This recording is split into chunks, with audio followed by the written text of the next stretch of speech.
좋은 주일입니다. 맞습니까? 예. 그 좋은 것을 주신 하나님의 은혜가 또 오늘 말씀을 통해서 우리 안에 넘쳐나는 그런 시간이 되기를 원합니다. 사도 바울이요, 자신이 로마서 8장에서 자신이 확신하고 또 절대적으로 흔들리지 않는 것, 그것을 아는 것이 있다라고 고백을 합니다. 그 두 가지를 얘기하는데요, 자기가 뭐를 분명하게 아느냐. 첫 번째가요, 로마서 8장 22절입니다.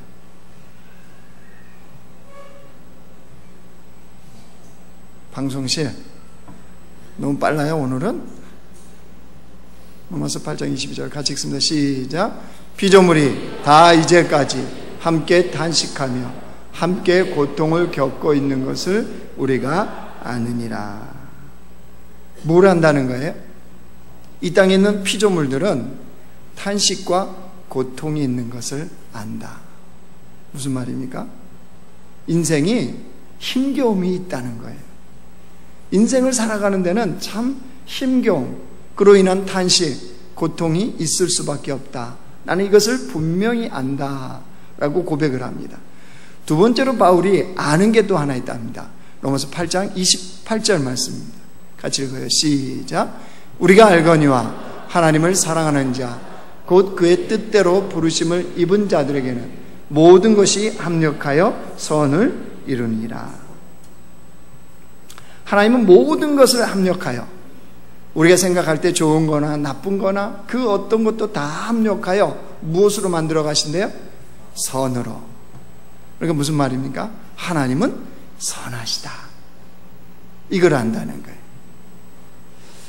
자, 두 가지입니다. 바울이 분명하게 확신 있게 또 확실히 아는 거. 인생은 힘들다. 또 하나는요, 하나님은 선하시다.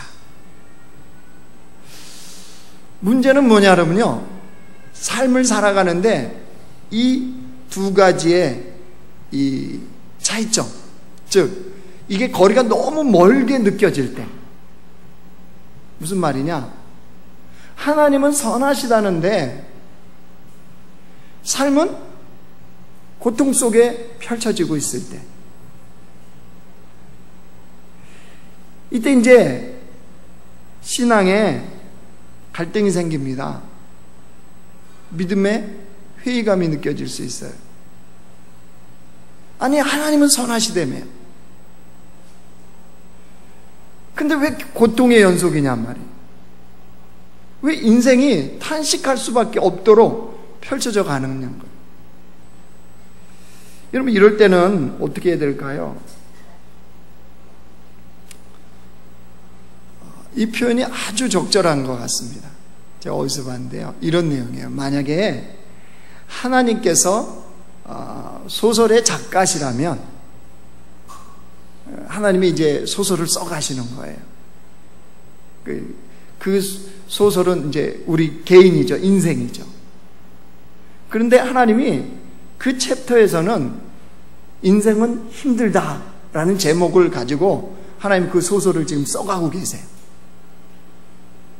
그러면 그 소설 속에 있는 내 인생에 펼쳐지는 것은 어떤 일이 펼쳐지겠어요?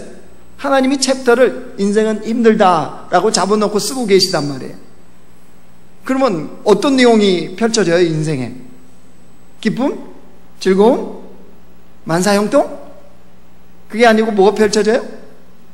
고통? 고난? 탄식? 어려움? 절망? 낙심?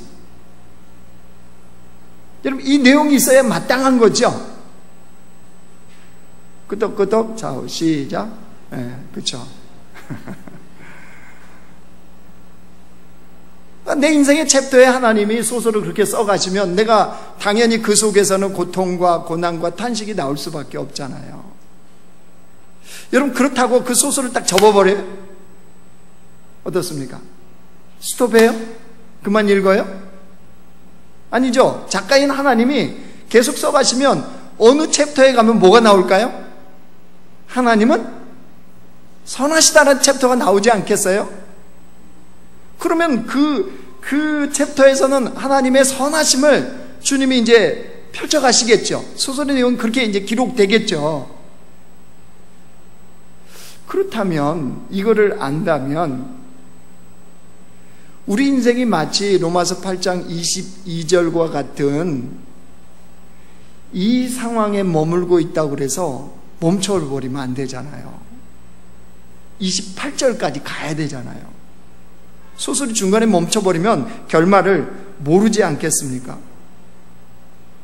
그렇기 때문에 그 인생은 계속 이어져야 되는 거예요. 중요한 거는 우리 인생이 지금 로마서 8장 22절과 같이 고통과 탄식이 있는 부분에 해당될 때 인생은 이 모양 저 모양으로 어려움을 이제 겪게 됩니다.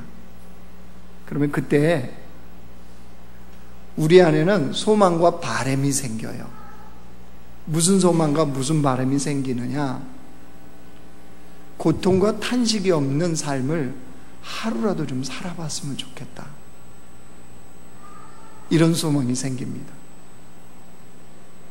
그런 소망을 갖고 옆에를 보니까 그렇게 사는 것처럼 보여지는 사람이 있는 거예요.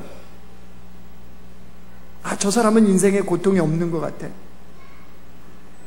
저 사람은 탄식이 없는 삶을 사는 것 같아. 이게 보여지는 순간 우리 안에 목표가 생깁니다. 그리고 그것을 위해서 열심히 노력하는 삶을 살기 시작합니다. 그 삶이 뭐겠어요? 이 사람이 바람과 소망을 가지고 봤던 그 삶이 뭐겠어요? 세상에서 강한 자가 되는 겁니다. 사람들이 보기에 완벽한 삶을 만들어가는 거예요. 물질적으로나 권력으로나 그 어떤 것으로나 세상에 드러내고 자랑할 만한 그것들을 이렇게 만들어가는 삶. 왜 그것만 있으면 내가 원하는 대로 인생이 펼쳐질 것처럼 보이거든요. 그것만 주어진다면 내 인생에 날개를 달고 이 땅에서 얼마든지 살 것처럼 보여지거든요. 세상에서의 강함. 여러분, 강한 것에는 힘이 있습니까? 없습니까? 있습니다. 강한 것으로 할 수 있는 것들이 굉장히 많습니다. 그래서 사람들은 강한 것을 자랑으로 삼습니다. 북한에서 미사일을 계속 개발해서 발사하죠. 핵무기를 개발하죠. 그러자 미국에서 어떻게 합니까? 그럴 때마다 핵 항공모함을 보내죠. 죽음의 백조라고 부르는 B-1B, 여러분 보셨어요? B-1B. B-1B 폭격기를 보냅니다. 왜 이런 일들을 하는 거죠? 이런 일들이 지금 우리 눈에 보여지는 이 일들이 무슨 말이냐 그러면요, 힘의 논리를 가지고 지금 싸우고 있는 중인 거예요. 힘의 논리를 갖고. 왜요? 강한 것이니까. 강한 것. 우리 개인은 어떨까요? 우리 개인은, 그리고 우리 개인은 강한 것이 아름답다고 생각합니까? 안 합니까? 예? 강한 것을 아름답다고 우리는 생각해요? 안 해요? 하잖아요. 그렇게도 큰 차를 타고 다니십니까? 큰 차 타고 가면은 그 30분 만에 달릴 거리를 5분 만에 가는 거죠? 그죠? 큰 차, 큰 집, 큰 땅. 그죠? 대한민국만큼 큰 걸 좋아하는 나라가 어디 있습니까? 길도 무슨 대로, 평촌, 요 앞이 대로예요, 대로. 대로예요? 대교. 대교 보심탕. 대학교. 대나무 십자. 우리는 대자 붙이면 안 돼요, 교회는. 대나무가 돼요, 대나무. 강한 거, 큰 거, 이게 아름답고 좋다는 거예요. 여러분, 사람들이 이런 심리를 세상에서는 돈 벌려고 잘 이용을 합니다. 그 중에 하나가 성형이에요, 성형. 성형 수술 여러분 광고 보셨어요?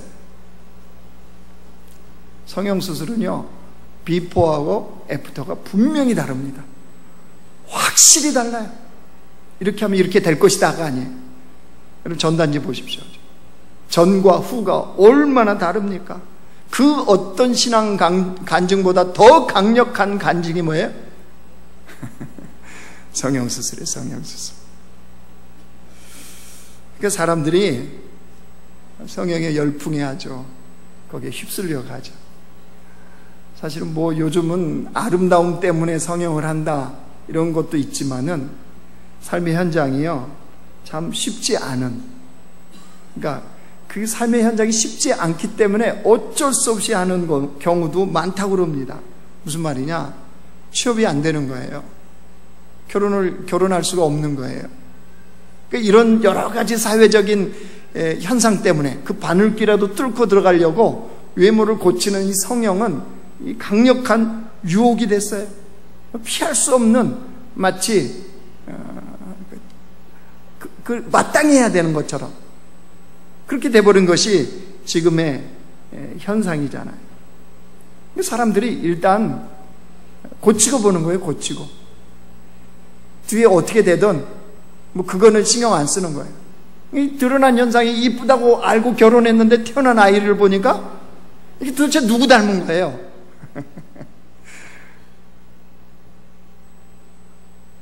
근데 여러분, 우리가 알아야 될 게 있어요. 성형 광고는요, 이렇게 겉으로 얘기를 합니다. 당신도 소중한 사람인 것을 확인하라. 당신도 굉장히 소중한 사람이라는 거예요. 그래서 이 성형을 통해서 당신이 얼마나 소중한 존재인지를 확인하라는 거예요. 근데 그 말을 여러분 뒤집어서 한번 생각해 보세요. 그러면 이게 그 성형 광고의 이면에서 하는 소리인 거예요. 무슨 말이겠어요? 당신의 지금 그 겉모습으로는 사랑받을 수 없다. 당신의 그 겉모습으로는 지금 성공할 수가 없다. 이렇게 말하는 거잖아요. 이게 축복의 메시지가 아닌 거죠. 그런데도 사람들은 아주 거기에 열풍적으로 참여를 합니다. 왜 그렇죠? 그렇게 해서라도 자기의 자랑을 만들고 싶은 거죠. 자기의 약점을 감추고 싶은 거죠. 자기의 약함을 없애버리고 싶은 것, 그것이 지혜롭고 그것이 성공하는 지름길이라고 사람들은 생각한다는 거예요. 이게 사람들이 살아가는 세상이에요. 생각하는 것.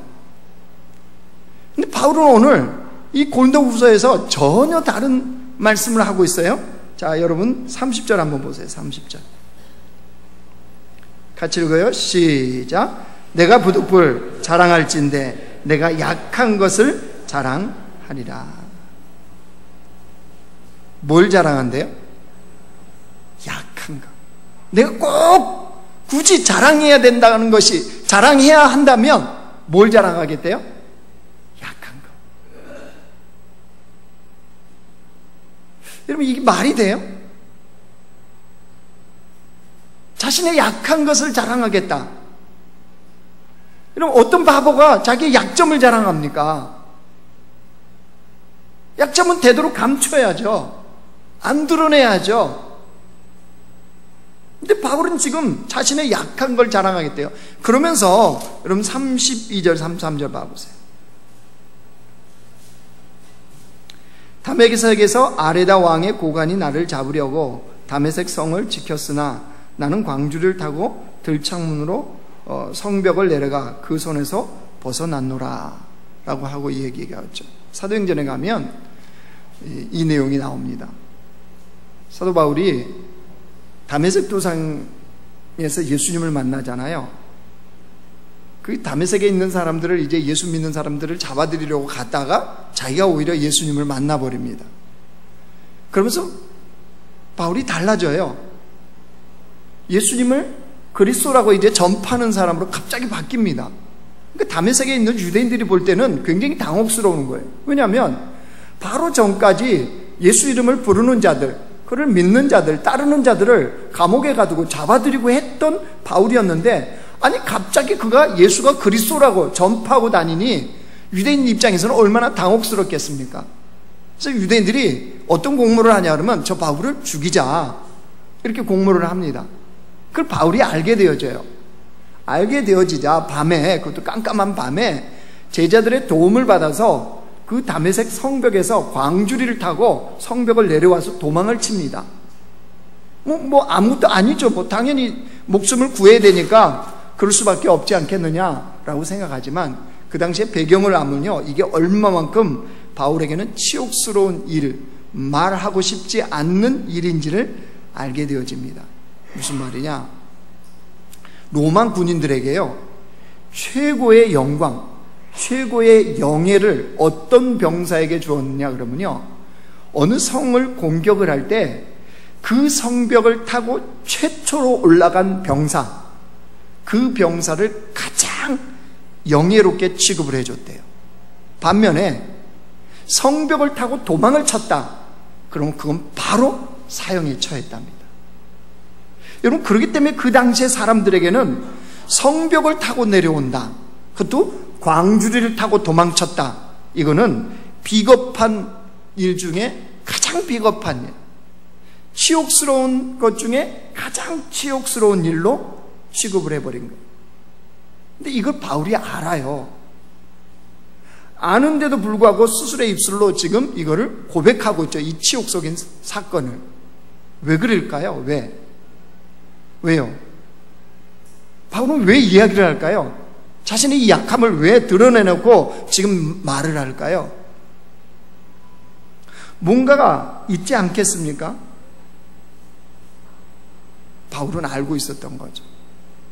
무엇을요? 인간의 연약함을 통해서 하나님의 은혜가 임한다는 사실이요. 그 약점을 통해서 하나님의 은혜가 충만하게 임한다는 사실을 사도 바울은 알고 있었던 겁니다. 여러분, 우리가 삶을 살아갈 때 어느 때 낮아지던가요? 어느 때 겸손해집니까?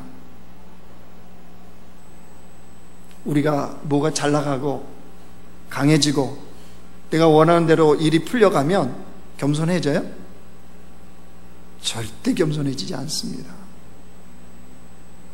일이 내 뜻대로 안 풀려가고 한계를 만났을 때, 인생의 이 모양 저 모양으로 부딪히고 꼬꾸라지고 넘어졌을 때, 그때 우리는요, 낮아지고 겸손해집니다. 정말 싫지요? 안 되는 거, 한계에 부딪히는 거 정말 싫습니다. 근데 그 상황에 처해 보면 그때 누리는 엄청난 은혜가 있다는 걸 알게 되어져요. 무슨 말이냐? 우리가 그렇게 약함에 처해 있을 때 그 약함을 뚫고 하나님의 은혜가 쇄도해서 들어온다는 것을 그때 알게 되어져요. 우리가 잘났고 잘나가고 교만하면 여러분, 그때 주님의 은혜가 임하는 거 결코 그렇지 않습니다. 우리가 지극히 낮아지고 지극히 약하고 아무것도 드러낼 것이 없는 그 상태에 이르렀을 때 하나님은 나의 그 약함을 뚫고 그 은혜로 임하신다는 사실입니다. 바울은 이 영적인 원리를 알았던 거예요. 그래서 내가 굳이 자랑해야 한다면 내 약한 것을 자랑하겠다라고 말을 한 겁니다. 오늘 본문을 묵상하면서 그런 질문이 생겼어요. 그럼 바울은 그런 영적인 원리를 알았을 텐데, 그러면 도대체 그 약함 속에서 어떤 하나님을 바울은 발견했을까? 어떤 하나님을 만났을까? 아니, 하나님은 바울의 그 약함을 통해서 어떤 모습으로 만나주셨고 하나님 자신을 드러내셨을까? 이게 궁금해졌습니다. 그래서 원문 성경도 찾아보고 여러 번역본을 이렇게 찾아봤어요. 그러다가 유진 피터슨이 쓴 메시지 성경에 이 30절 뭐라 그랬어요? 내가 부득불 자랑할진대 내가 약한 것을 자랑하리라 라고 한 이 30절을 이렇게 메시지 성경은 번역을 해놨습니다. 같이 읽어요. 시작. 굳이 나 자신을 자랑해야 한다면 나는 내가 당한 굴욕을 자랑하겠습니다. 그 굴욕이 나를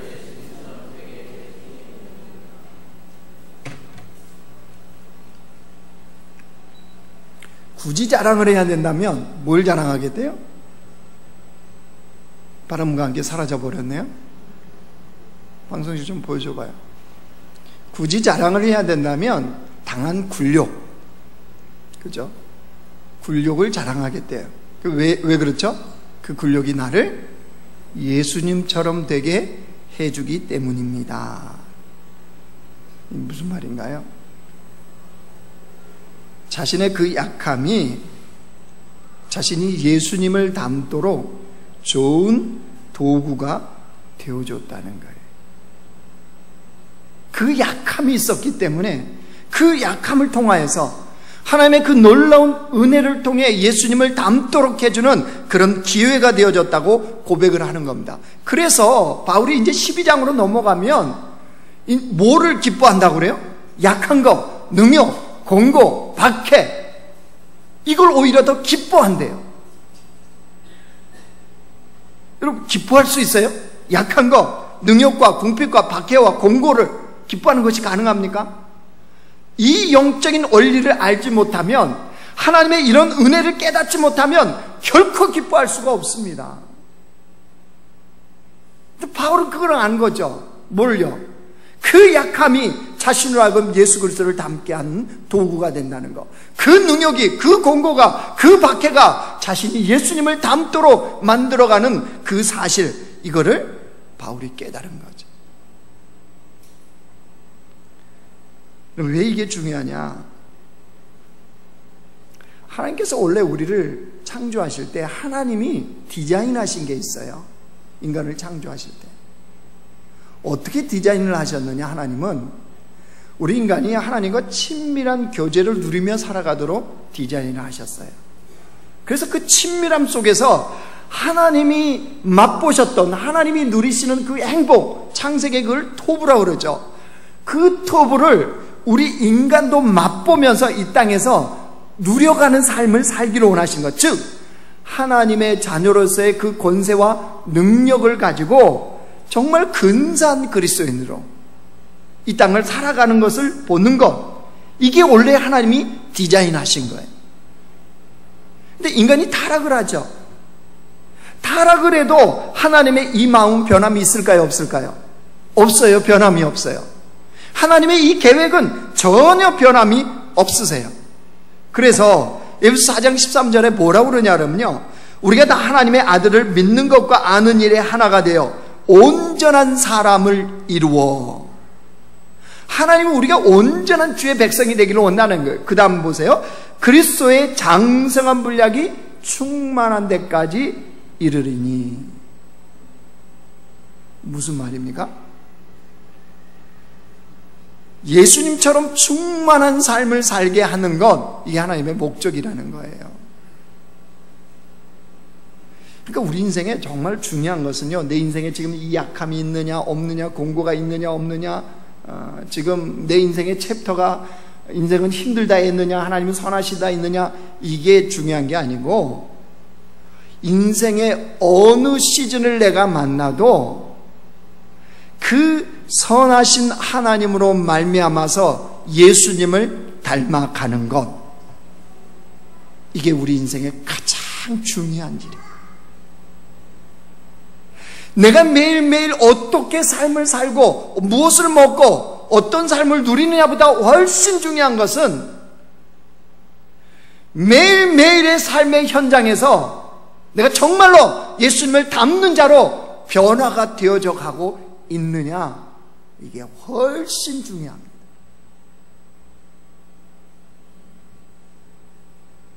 남자교회 성도의 자랑은 그게 돼야 돼요. 우리 교회 자랑도 그게 돼야 돼요. 우리 공동체가, 성도들이 날마다 주님을 더 닮아가는 사람들로. 그래서 때로는 하나님이 뭘 부어주시면 부어주신 대로, 안 부어주시면 안 부어주신 대로 우리는 얼마든지 살아갈 수 있어요. 우리의 초점과 우리의 목표는 그게 돼야 돼요. 그럼 지난 한 주간의 삶의 현장을 통해서 예수님을 더 닮게 되셨습니까? 일이 안 풀린 것 때문에 좌절한 그 마음을 통해서 예수님을 더 닮으셨습니까? 아이들과의 갈등을 통해서 예수님을 더 닮은 그런 주의 백성이 되셨습니까? 인간관계의 어려움을 통해서 내가 더 예수님께 가까이 가는 사람이 되셨습니까? 삶의 한계 한계를 만나면서 주님을 더 아는 백성이 되어지셨습니까? 여러분, 이것이 빠진 상태에서 인생이 아무리 내가 원하는 대로 잘 풀리고 세상에 보기에 소위 잘 나가는 인생을 살았다 할지라도 그럼 그것은 결코 잘 사는 인생이 아닙니다. 결코 잘 되어지는 인생이 되어줄 수가 없습니다. 그렇다면 이제 그 질문이 이거예요. 인생의 로마서 8장 22절처럼 피조물이 다 탄식하는 그 고통과 그 어려움 속에 내가 빠져 있을 때 하나님이 소설을 써 가신다면 인생은 힘들다라는 부분에 내가 지금 해당되고 있다면 우리는 어떤 믿음의 자세와 태도를 취해야 하나님의 그 놀라운 은혜가 나의 약함을 뚫고 들어오는 이 역사를 경험하는 백성들이 될까요? 삶의 고통으로 내가 너무너무 압제당하고 있을 때, 압도당하고 있을 때 우리는 어떤 믿음의 자세와 태도를 취해야 될까요?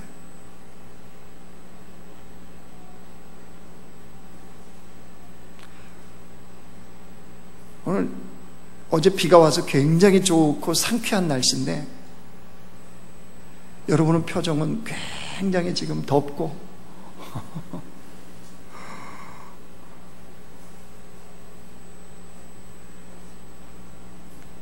저도 설교를 여러분을 보면서 해요. 벽 보면서 하지 않아요.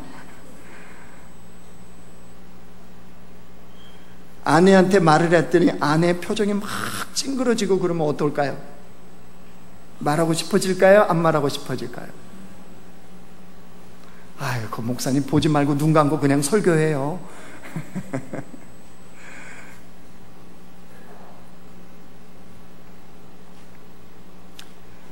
왜 지금 이 얘기하냐면요, 이건 작은 차이인데 굉장히 중요한 거거든요. 정말 중요한, 인생이 확 달라질 수 있습니다. 하나님의 놀라운 은혜 속으로 직진할 수가 있어요. 무슨 말이냐? 보통 여러분, 우리가 나의 연약함으로 인해서 인생의 어려움을 딱 만나면 어떤 반응이 첫째로 드러납니까? 우리 안에, 우리 생각 속에 어떤 질문이 딱 생기죠?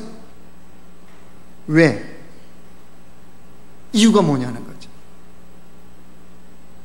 무엇 때문에 내가 실패하게 되었고, 무엇 때문에 무너지게 되었고, 무엇 때문에 이 관계가 어렵고, 무엇 때문에 인생이 이렇게 꼬여가게 되고, 우리는 그 이유를 알고 싶어요. 그렇죠? 우리 생각을 사로잡는 게 뭐냐면요, 이유를 알면 이 실타래를 풀어갈 수 있다는 거예요. 여러분, 진짜 풀어져 갈까요? 이유를 알면? 남편이 왜 그런지 알면 해결이 되던가요? 그 남편은요, 원래 더운 날만 되면 사춘기가 재발하는 거예요. 그런 남편을 왜 그런지 이유를 알게 되면 해결이 돼요? 근데 우리는 자꾸 뭐에 집중을 하냐, 여러분요? 이유. 왜지? 하나님 왜입니까? 하나님 왜 그러세요? 왜 이때입니까? 자꾸 이유를 갖고 그 이유의 답을 찾으려고 그래요. 아니요. 정말 우리의 약함을 통해서 하나님의 은혜가 쇄도해서 들어온다는 것을 믿는다면, 아니, 하나님은 선하신 분이라는 것을 믿는다면 이유를 묻는 자가 아니라 목적을 묻는 자가 되셔야 됩니다. 무슨 말이냐? 무엇 때문이 아닌 무엇을 위한 것인가? 여러분, 이게 우리의 초점이 돼야 돼요. 내가 이렇게 무너진 게 무엇을 위한 것이지? 내가 이렇게 실패한 게 무엇을 위한 것이지, 내가 이렇게 일이 안 풀려가는 것이 무엇을 위한 것인지 라는 걸 알아야 돼요. 왜냐하면 그걸 주도해 가시고 그 소설을 써 가시는 작가는 선하신 하나님이기 때문입니다.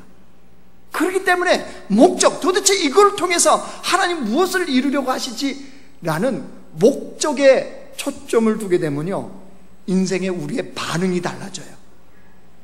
태도가 달라져요. 생각이 달라져요. 똑같은 고통인데 해볼 만한 거예요. 똑같이 힘든데 견뎌볼 만한 거예요. 근데 이유에 우리가 집중하게 되면요, 못하는 거예요. 저번보다 사실은 더 작은 고통인데도 못하겠는 거예요. 하나님 죽이라는 거예요. 이런 반응이 달라져요. 반응이.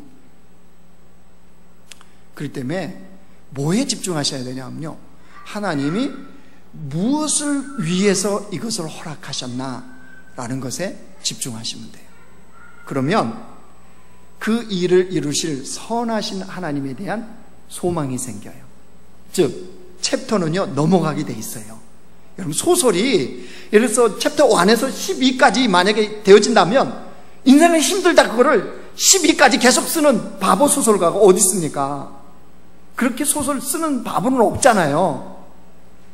챕터 하나에서 끝나겠죠. 그죠?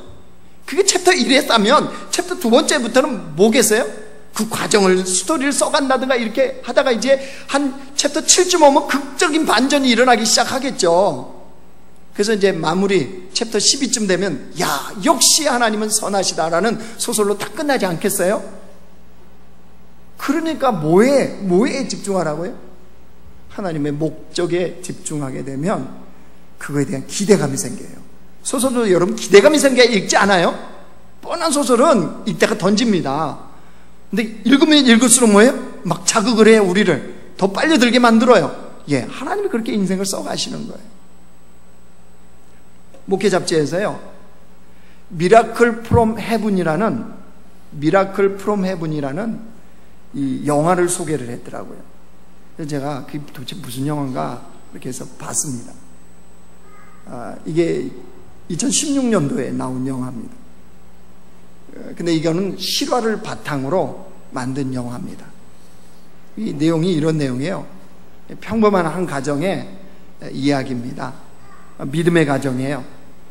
그 가정은 가족 구성원이 아빠, 엄마, 딸 셋입니다. 이렇게 평범한 가정으로 주일날 교회 갔다가 이제 오는 이런 가정이었습니다. 근데 어느 날 교회 갔다 온 이 딸이 저녁에 이 토하고 배로 움켜쥐고 자꾸 아프다는 거예요. 그래서 뭐 체했거나 뭐 식중독 증상이거나 다 그렇게 의심하지 않겠어요? 근데 시간이 지날수록 이 딸아이가 음식을 잘 먹지 못하고 이 배가 복수가 차듯이 자꾸 불러오는 거예요. 사태가 심각하다는 것을 엄마가 알게 되어졌습니다. 그래서 병원에 갔어요. 병원에 가서 체크해 봤더니 무슨 병이었냐면 희귀질병인 거예요. 어떤 희귀질병이었느냐? 우리가 음식을 섭취하면 이 장이 활동을 하잖아요. 그래서 이걸 소화를 시키지 않습니까? 그리고 이제 배출을 하는 거잖아요. 근데 장 활동이 멈춰버렸어요. 그러니까 음식을 먹으면 이게 그냥 속에서 부패를 하는 거예요. 이게 이제 이런 희귀 질병에 걸린 거예요. 엄마 입장에서는 어떻게 했습니까?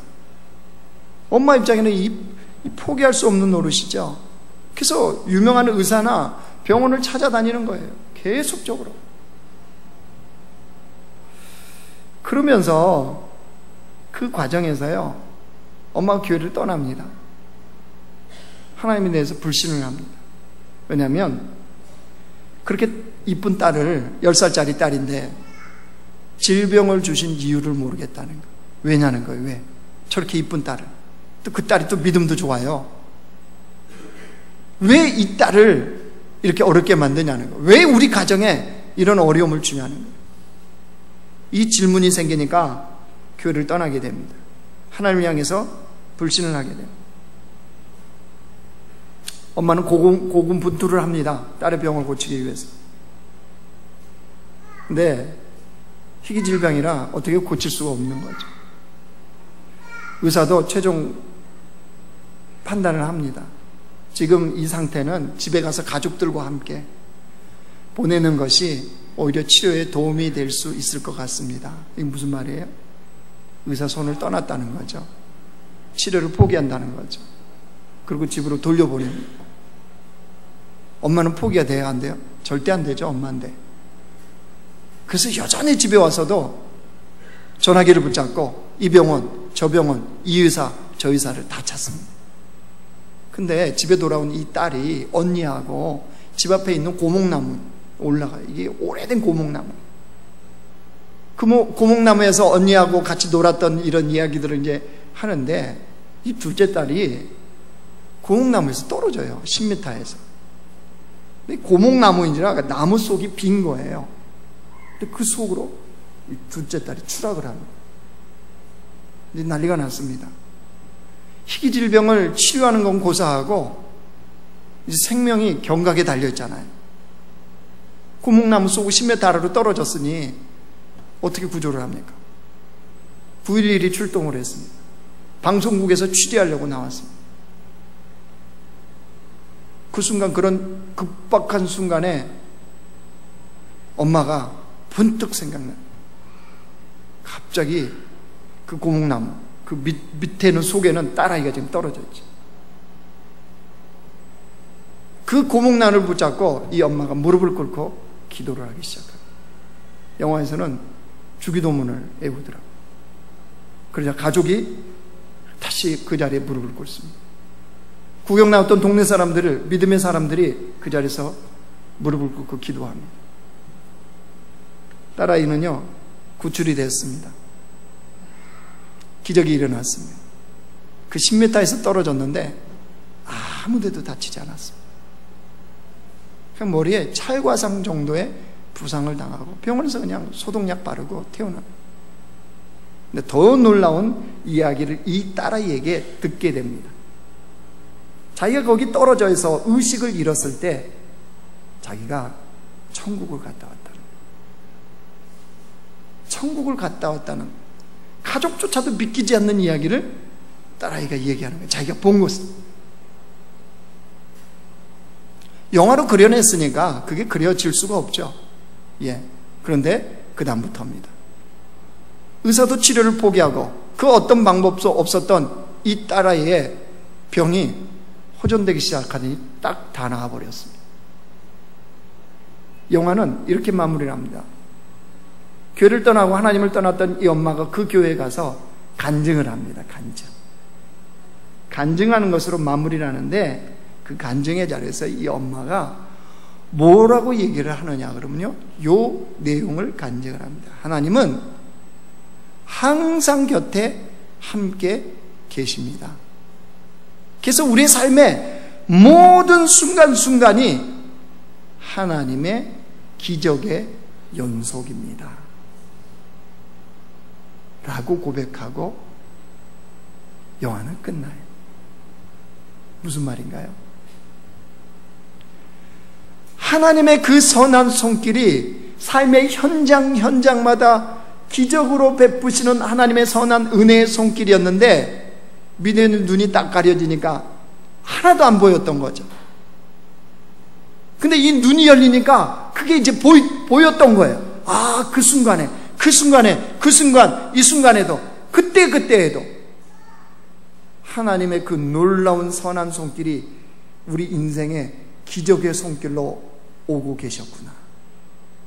무슨 말인가요? 이후에서 집중했던 이 엄마가 하나님의 목적이에요.